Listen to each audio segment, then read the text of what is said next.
Good morning, Maniac Guy coming to you up here again from Maine. So just going to do a quick painting segment. I'm just doing a scope here on this new rifle build that I had. So what I'm using is the Hunters Specialties, the permanent camo paint. And this is actually really good stuff. It's an enamel based paint.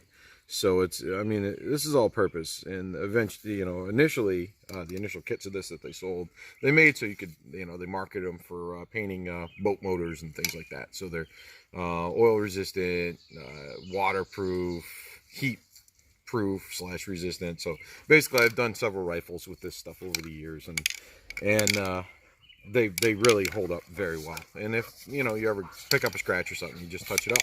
So I think that this is way superior to your pardon the sound, that's my dog. So hi, so she's out here playing around with her ball and stuff. So anyway, I think that these guys from Hunter Specialty is actually vastly superior to your your Krylon paints and things like that from Walmart as far as this kind of stuff. So that's just my opinion. So first piece of advice, we prep the scope here, put some masking tape over here and here so that we don't want paint getting where it's not supposed to on these lenses. I'm just going to do just a really light dusting of a pattern. So I use different things. This is a laundry bag that I cut a strip out of, and this will give us hopefully a decent, not really cryptic, but there's different ways to get that kind of pattern, but just a little pattern here. So we're just out in the front yard, and going to take a couple of minutes. And so the very first thing, you got to shake this stuff up, guys. Like, shake it and shake it and shake it some more. And when you think you shook it probably enough, shake it a little more, because you want to get the hardening agents in there. You want to get everything in there. So when it says vigorously shake, it means it. So we're going to go into the fast forward sequence here in a minute, because I don't want to bore you guys with me shaking it.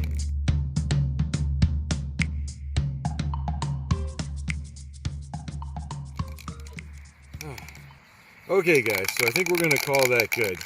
And when I say shake it and shake it and shake it some more, I'm actually not kidding. I actually kind of want to still keep shaking it, because the reality is, remember, you're setting this up to be permanent. I mean, I say you can touch up a firearm.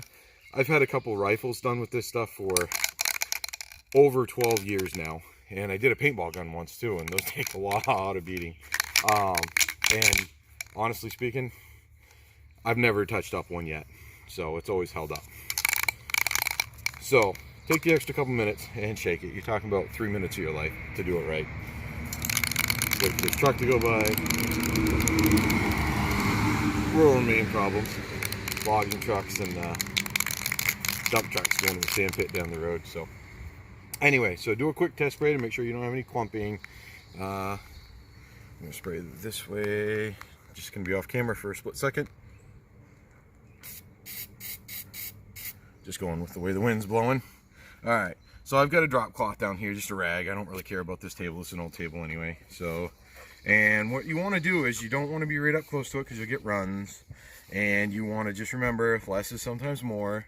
And we're just going to go across it in a movement kind of deal. So don't hold it and spray paint it. Just go across it. Kind of get where you're going to be starting, and just a little bit here, a little bit there.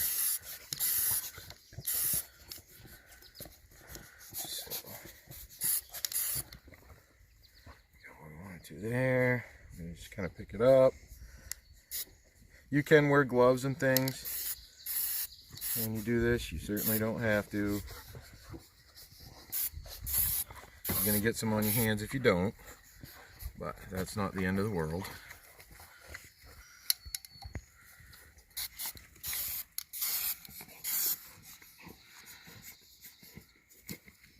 So again, I'm not really looking to get a whole ton on here. We'll give this just a little strip here. Just a little bit.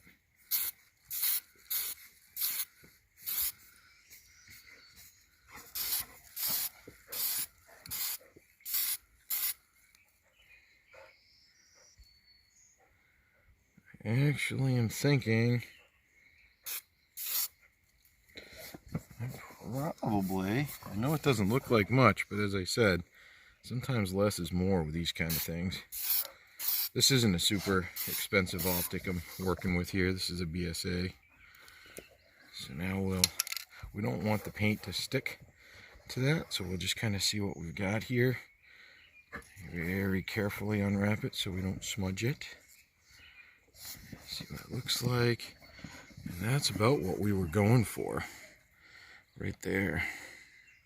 So I'll show you guys the scope in its entirety once it dries, as well as I'll show you what we put it on. I haven't really communicated to you guys a whole lot about my build. I can tell you it's a 450 Bushmaster, and we'll be bringing that to you guys shortly in a video, as well as another video with painting a whole rifle, because I have done a few rifles like this. So that's just a quick patterning with that, with a few basic supplies, and it only takes a couple of minutes. Now the important thing is follow the instructions on the paint. I'm going to be honest with you, I don't do the whole baking in the oven thing or anything like that, obviously.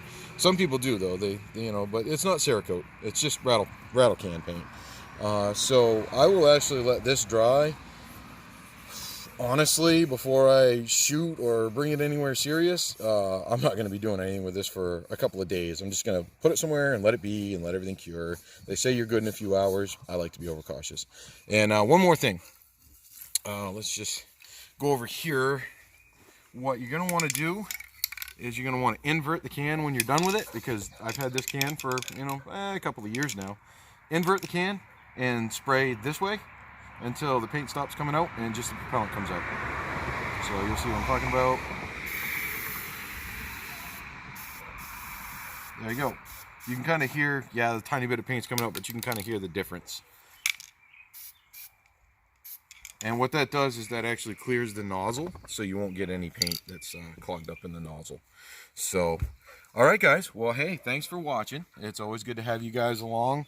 I'm going to put up a couple of pictures to show you guys the scope after it's all dry and everything. So it's always good to have you guys along, and hopefully you enjoyed this tutorial.